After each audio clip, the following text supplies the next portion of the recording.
oh, everything you're doing is wrong, or you don't know how to crochet, you're crocheting all wrong. It might be something you've done for your whole life, and for somebody to dismiss it like that, I think is pretty lousy.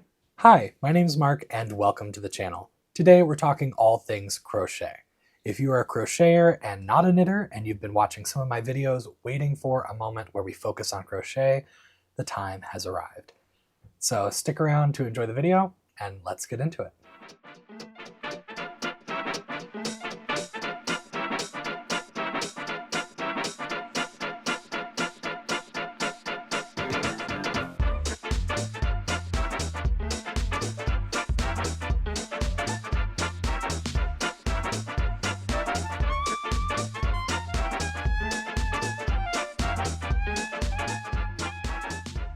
So my story starts when I was visiting my local yarn shop, Around the Table Yarns in Shaker Heights, Ohio, and I was looking up at some of the knit and crocheted samples that hang around the store when I noticed this garment. So I'm cutting to some video of that moment, and this is the squared up baby jacket or baby squared up jacket from Earth Yarns. So I have the sample in front of me to show you in a bit more detail. And I just think it is the cutest thing.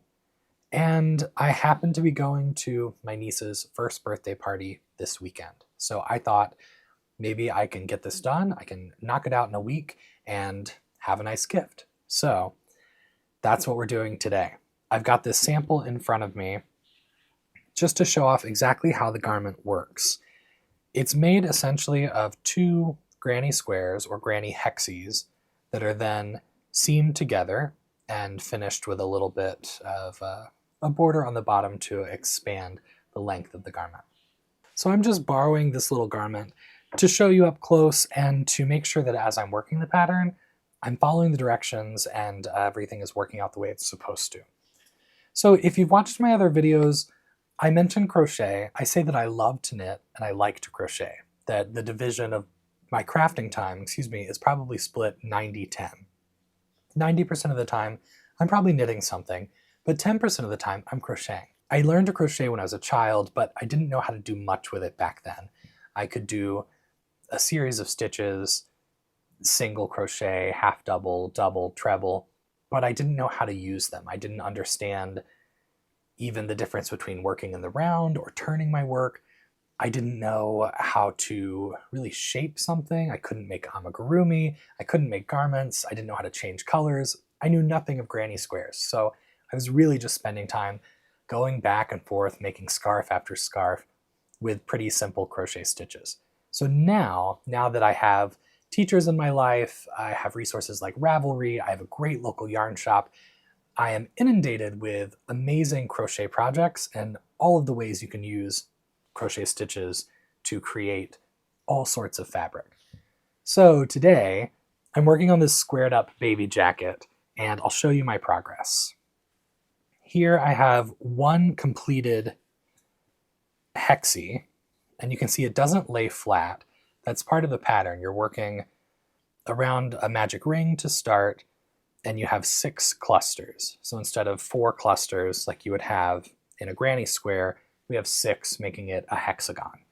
And because of the stitches used here, it's not going to lay flat. So it's meant to roll on itself as you work so that you can then fold this up at the end of the project.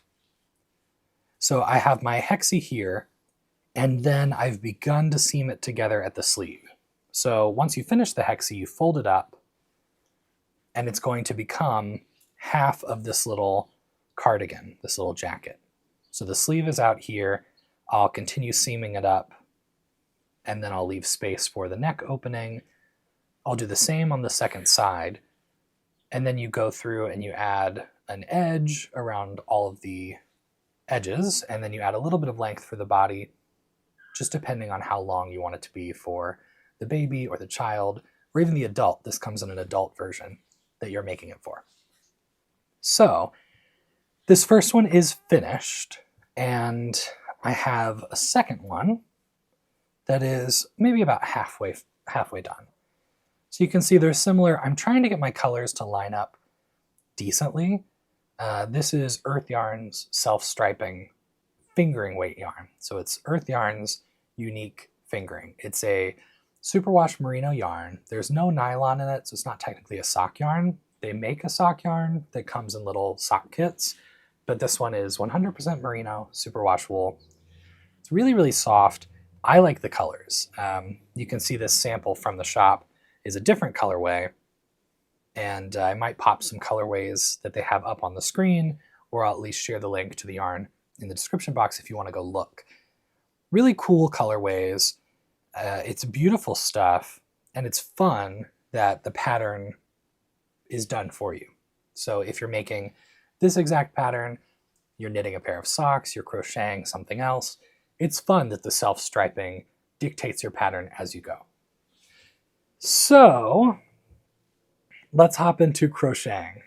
I don't hate crocheting, but the reason I knit 90% of the time and crochet 10% of the time is because I feel that I'm not very good at crocheting. I feel really fumbly every time I pick up my crochet projects. And the biggest thing that I struggle with is knowing where I'm going in the work. It's reading the pattern and understanding from my work what stitches are being referred to. If I'm working into a space, if I'm working into a stitch, where my row ends. So sometimes I make really simple, foolish mistakes and my work no longer stays straight. It starts to grow, or maybe it starts to decrease. So I try to do things to help. I try to use a marker when I can to mark the end or beginning of a row. And I try to make sure I'm reading instructions in a pattern thoroughly. I'm trying to read a few times over until it starts to make sense. And even with something simple like this baby jacket, I've made mistakes already. There are parts that just don't make sense to me when I'm reading them initially, and so I work into the wrong place, or I work too far or too little, and then I realize later that was definitely a mistake.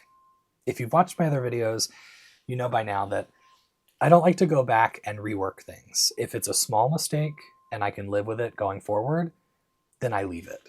If it's a life or death mistake that's going to affect the whole garment, then I go back and I fix it because I feel like I have to. So that throws me a little bit in crochet. So let me get going here. I've got my project in front of me, my above head camera.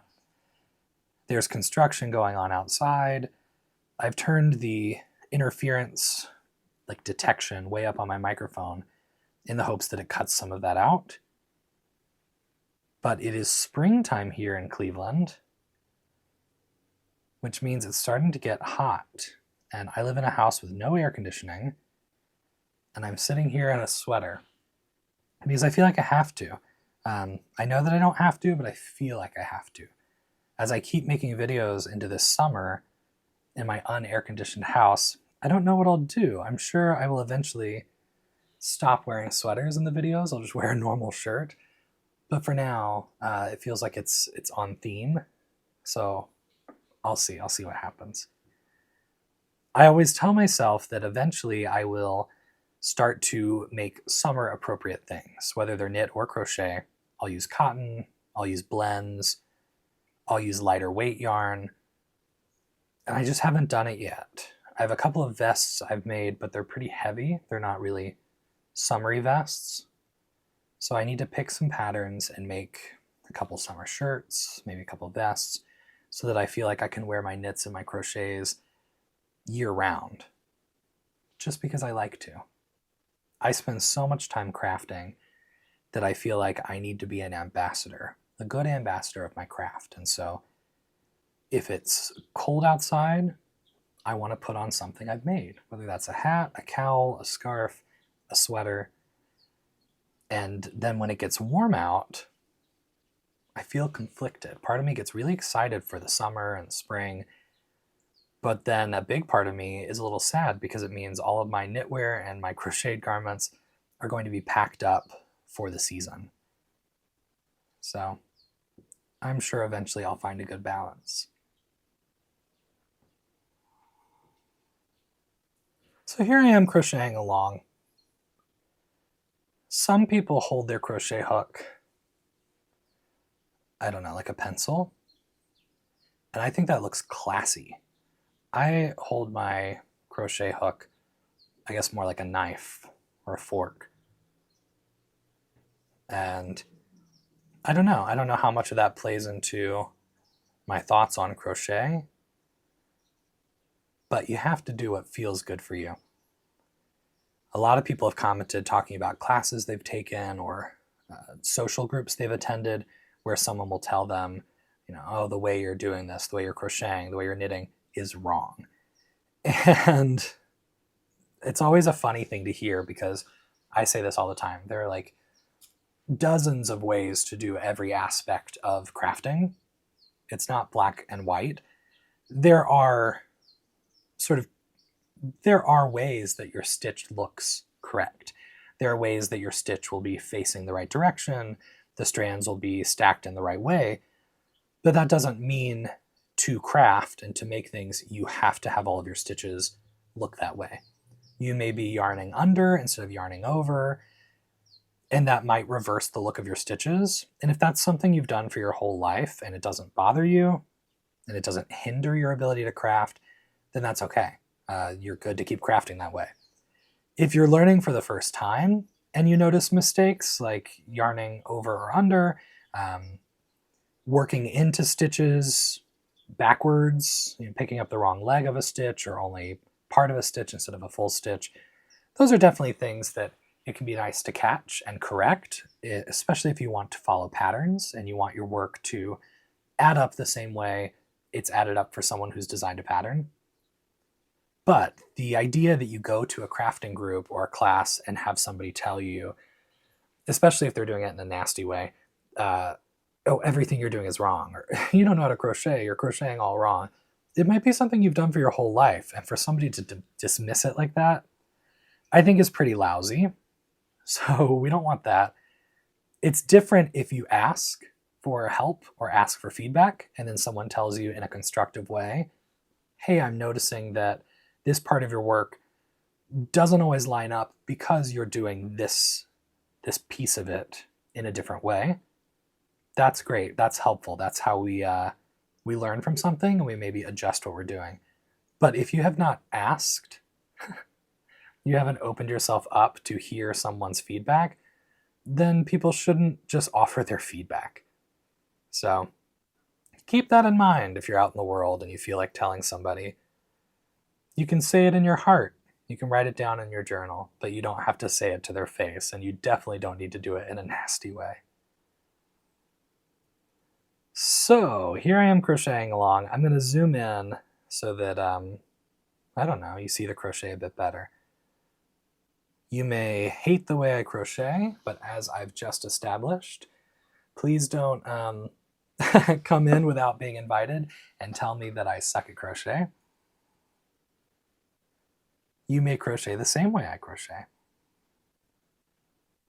I've talked about the rhythm of knitting before.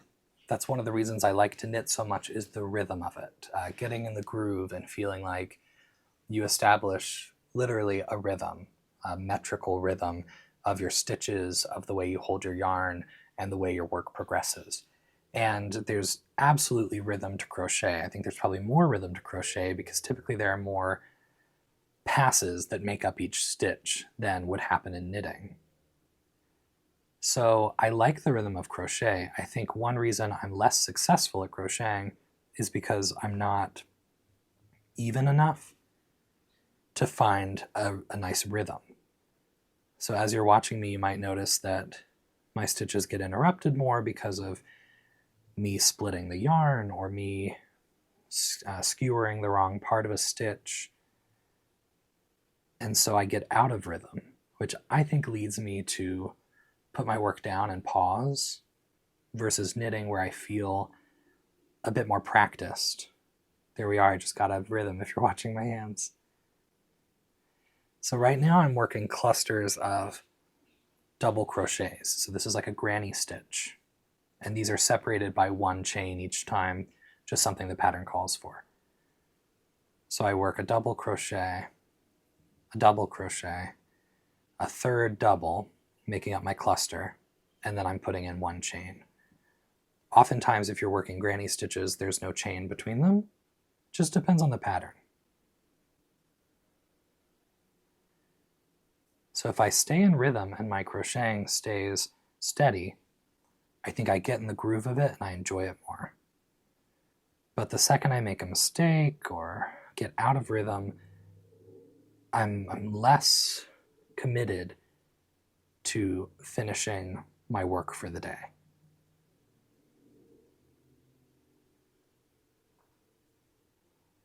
There's another element if you crochet and knit. If you do both crafts, you'll understand the physicality of the two are so different. You're absolutely using your fine motor skills in both settings and hand-eye coordination. But with crochet, like I said before, I think there's a little bit more movement. You have a few more passes in each stitch versus knitting. And so it's almost more athletic, at least in my opinion. I'm sure there are people out there who crochet in a really calm manner and knit in a wild, ferocious way. So that's really, to each their own, depending on your technique and how you go about things. But for me, I guess this is only a personal analysis. For me, the way I knit is pretty calm and contained, and the way I crochet feels a little bit wild. So when I crochet, I get fatigued. I can't crochet for more than really an hour, maybe 2 hours at a time. Where knitting, I can sit and knit for 5 or 6 hours. I don't often do that because I don't have 5 or 6 hours to just sit and knit. But if I'm on a long flight or it's a travel day of sorts, I will do that. I will try to knit the whole time and get as much done on a project as I can. With crochet, I have to take more breaks. However, I see people all the time on TikTok who do their live sessions where they're just crocheting and they're working on king-sized afghans. So they are crocheting for hours straight. And it must not give them too much fatigue because they would have to stop. They wouldn't be able to do that all the time in these live videos. So I'd love to know from you. Let me know in the comments. Assuming you crochet, how does it feel? How does it compare to the other crafts you do? If you crochet and knit, which one feels more physically demanding to you? And if you just crochet, what's your limit? How long do you like to sit and crochet for before you need a break? I'd love to hear how everyone deals with this and how they pace their crafting.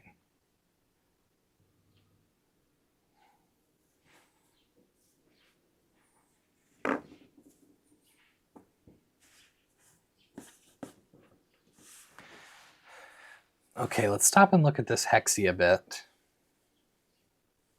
You can see that I can stretch parts of it to be flat, but otherwise it lays very ruffled. So we've got flat edges, our sides. There's 1, 2, 3, 4, and 5, and 6. There's 6 of them. 1, 2, 3, 4, 5, 6. And that's going to allow us later in the process to fold this up into half of our baby jacket, which is so cute. So I need to work until my halves match, which for me is 15 rounds. I'm clearly not there yet. So let me count my rounds and see how much more I have to do. Starting in the center, I've got 1, 2, 3, 4, 5, 6, 7, 8, 9, 10, 11. So I still have 4 rounds to do. 4 left. And as I do each round, they take longer and longer because I have more and more clusters around because it's growing, it's getting bigger. So 4 more of those, and then I'll get to the next point of the process, which is to fold it up and establish the sleeve. So the sleeve gets a little bit of an extension, and then we seam along the top, along the sleeve, along the shoulder, and then we stop just a little bit before the center to leave space for the neck opening. So I'm saving my finishing until I have both pieces done, just to make sure they match, just so I can decide if I'm happy with everything before actually joining it up. So let's take a look at the completed one. So stinking cute. Really adorable. So you can see here a seam because it's been joined at the end of the process.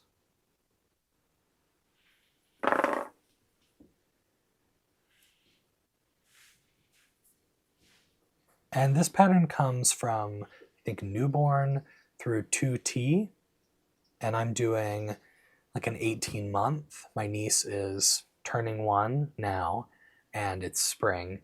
So the idea, if I do the 18 months, she'll be able to wear it for this winter, and if she's still small, she might be able to wear it for the next year, but I'm gonna tell her parents that they can hold on to it, they can give it back to me if she likes it, I can add to it in the future. So once it's all done, I think I can take out the bottom extension, undo the seam, undo the arms, and then I could add to these hexes. I could add 3 or 4 rounds, maybe 5 or 6 rounds, reseam it, and it could be something she wears for years. So we'll see. I think that would be nice because then if she likes it, if she likes wearing it, it would be fun to have it for several seasons. So I'm going to move on to crocheting, crocheting, crocheting. I don't need to do it all on camera because it's going to take me a long time. But I wanted to show you where I am now, check in with everything, and I'll check back in when it's time to seam things up and do the finishing of this garment. Okay, I'm back with both halves of the body done. I've got them in front of me here at the table. You can see the colors don't line up exactly, but they're pretty close. I'm happy with how they turned out. This pattern called for 2 skeins of the yarn, and it really only uses, excuse me, 1 1/4 or 1 1/2 skeins, depending on what size you're doing. This is, again, for the baby version. I'm not sure how much it calls for if you're doing an adult size, but it's really cute. I'm really happy with it. So in front of me, I have both halves, and the colors coordinate. I mean, there's a lot of purple, there's a lot of the red, some of the deeper blue, and then a bit of orange. And right now we're looking at the wrong side of the fabric. If I turn it open, this is the correct side.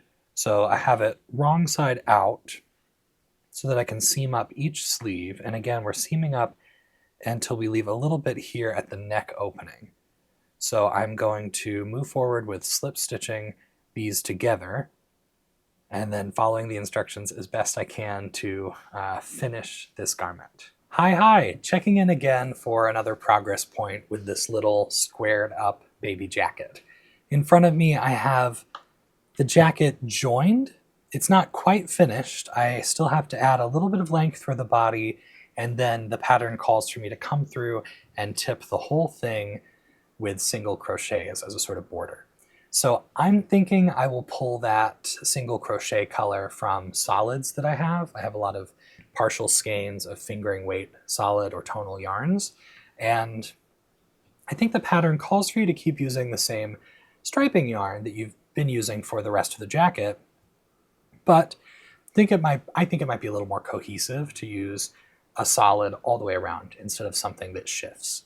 So I might put that to a vote here on YouTube. I'll see if I can get a few votes overnight to help determine what you think would be the best color to finish this jacket with. So let's take a look at this at this point of the process. As I showed you before, this pattern is made up of 2 hexagons, 1 hexagon for each half, and the hexagon becomes folded, and then you add a little bit of length for the sleeve, just a few rows here, and then the sleeve is seamed across the top, leaving a little opening at the neck, and then both pieces are joined together across the back. So let me flip it over and we'll take a look. Here across the back, these ended up being joined with this gray, which I kind of regret. I think if I were working with the same colorway in the future, I might skip out on the gray sections. I think the rest of it is really bright and cheery, but as I got to that point, I thought about cutting past it, but then it would be another end to weave in, which is not a big deal, but in the moment always seems like a big deal if we can avoid it. So I think it's all right, but I might skip over the gray if I were to use the same color for something in the future. So again, using a solid to tip the whole thing, I think will help detract from some of the gray that ended up along the front and the bottom. So my next step is to add a few rows here at the bottom, which will add length to the body, but also will help brighten up things. The next colors I get to are deep reds, the purple, a little bit of orange. So I think that'll be nice to have offsetting some of this gray. And then, as I've mentioned several times now, I'm going to tip the whole thing in hopefully some sort of bright, solid, or tonal. So I'm on track. Today is Thursday. We leave Saturday morning for a birthday party to celebrate the first birthday of my niece. And I think I'm on track to have this done. Once I get the whole thing done, I'm going to give it a light steam block. And if I'm on track, I'll be able to show that on camera. So we'll see. I'll check in with you after I have the next portion done. All right, here we are with the finished jacket. And I thankfully finished it in time for the birthday party. So I achieved the goal. I've got it here in front of me. And the last thing I need to do to this jacket is to give it some sort of block. So usually I like to wet block things. Because this is a crochet pattern with the granny stitch, it's very open. I don't really feel like I need to wet block it, and it's also going to be something that's worn by a baby, and as she wears it and it's stuck behind her, it's squished when she's sitting in a carrier and maybe gets sneezed on, spit up on, etc. I think it's going to be washed. So this is made out of a superwash merino. Again, this is Earth Yarn's unique fingering. So it can go through the washing machine. And as I say that, let me grab something. I'm giving the parents a delicates bag to go with this little sweater. So hopefully when they wash it, they'll be able to tuck it into a delicates bag just so it doesn't get stretched out too much going through the wash. All of that to say, I don't feel the need to wet block this because it's going to be washed and then it will go through the dryer, or it'll lay out to dry, however they choose to do that. It'll probably go through the dryer. So whatever blocking I do isn't going to be forever. It's just going to hold for this first iteration of it being worn. So instead of wet blocking, today I'm going to do a light steam block. And that's just going to help, mostly it's going to help the edge, the single crochet edge that I did here, to round out the corners nicely. And for my ends that I've woven in, it's going to help them set a little bit. It's going to give the whole garment a little bit of a massage, a little bit of relaxation. So let's get into steam blocking. I've got my little steamer here, like My Little Pony, my little steamer. And I don't steam things often. Sometimes I steam to knock wrinkles out of a dress shirt or a tie or suit jacket. And so sometimes I use my steamer for steaming knit and crocheted objects. So it'll take it just a minute to start steaming, and then I'll see if I can do this on the desk, or I might need to put this on a hanger and do it vertically. We'll see. At this point in the video, I'm wearing another sweater. So rolling back to show you, this is my halibut sweater by Caitlin Hunter. I'm really happy with this sweater. I made it out of Kelborn Woolen's Scout, and I think color work looks good. Happy with the fit. Sleeves are a little snug. Now we're steaming right into the camera. I feel like I'm in a movie or a music video. Okay, let's hope that that steam goes away. This was one of my questions I had about steaming something on camera, how much I would steam the camera itself. Okay, we're back. So I'm going to try to do a little bit of steaming here, but I imagine if I do that, it's going to steam the above head camera. So let me try and we'll see what happens. So I'm just giving a little bit of steam, not directly on it. And so far it looks like my above head camera is okay. I feel very spooky, like Halloween. So I don't know too much about it, but wool has memory. And people talk about being able to block being able to shape a finished object that you've crafted if you've made it out of a fiber that has memory. So wool does have quite a bit of memory. Depending on the fiber, how it's been treated, if it's a non-superwash, if it's a superwash, things have more or less memory. There are things like cotton, and it's my understanding that cotton does not really have much memory or any memory at all. So when you block something you've made out of cotton, you might be relaxing it, sort of resolving tension issues a little bit if you block it at first, but it's not going to hold the memory the same way as wool does. So this is wool. If I were to wet block it, it would be able to hold whatever shape I set it in, and so steaming is going to do some of that same work. I know people who make doilies, and they'll do so out of cotton, and they block the doilies. And one thing they'll do is they starch it at the end, and so that starch then helps it really hold the shape. It keeps the lace open, it keeps it flat, and makes the whole finished object feel a little bit more substantial. So I don't think it ever hurts to block something that you've made. So if you're not sure how much difference blocking will make if you've used acrylic, if you've used cotton, or a blend of fibers, you can give it a try, but know that using a fiber that has a lot of memory, like a wool, is going to really make a difference when you block. So just from that little bit of steaming, I don't know if you can tell the difference, but the whole thing appears to me much more flat and regular. My panel here, they're just laying flat. And the piece here against the desk, I can really feel the difference. It's no longer uneven from how I was pulling up stitches and manipulating the fabric. It's really finished nicely. Not much happened to the piping around the edge, and that's okay. I think I'm going to flip it over and see if I can do just a pass at the back of it, again to set this shape for the first time they open this gift. It won't hold too much after the baby is wearing this and after it gets washed, of course, but it'll make a difference for the initial presentation.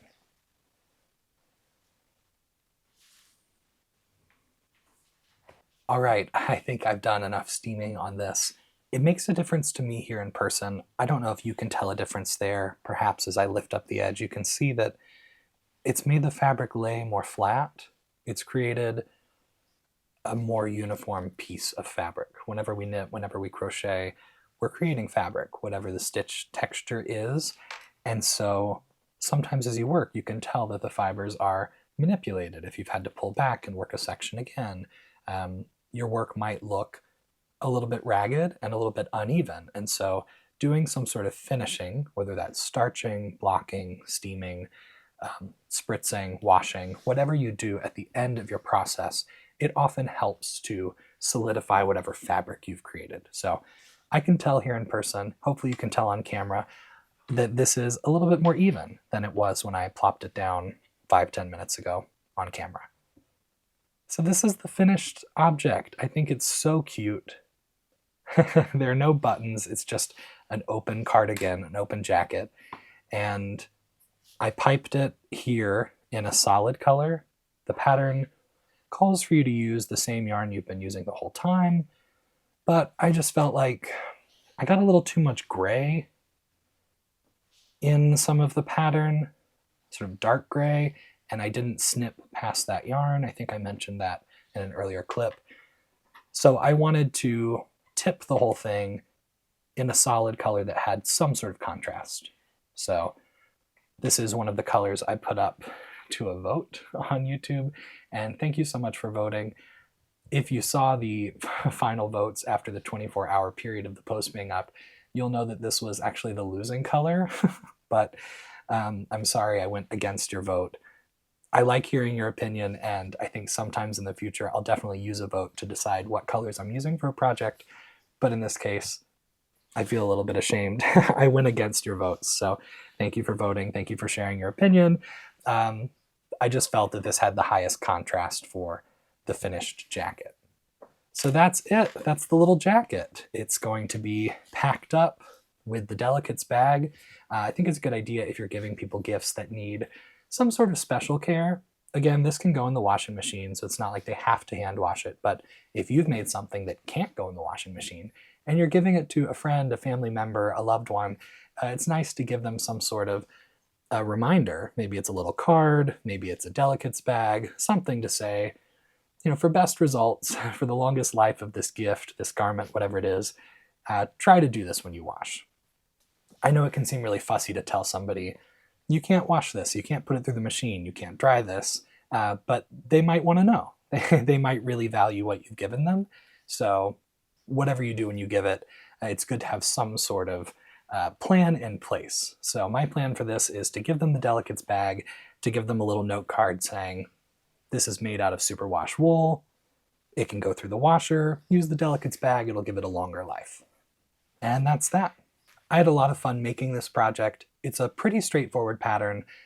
Sometimes when you have to deal with the directional things like fold the hexagon this direction and make sure the wrong side is facing or the right side is facing, it can feel a little bit goofy. There are some pictures in the pattern that help you understand exactly how you're supposed to be folding things up and seaming them. Otherwise, it's a very straightforward pattern.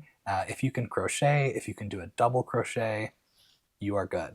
So I'd recommend it. I think it's adorable. It would be cute out of your own color changes, but it's a piece of cake doing it in a color changing striping yarn like this.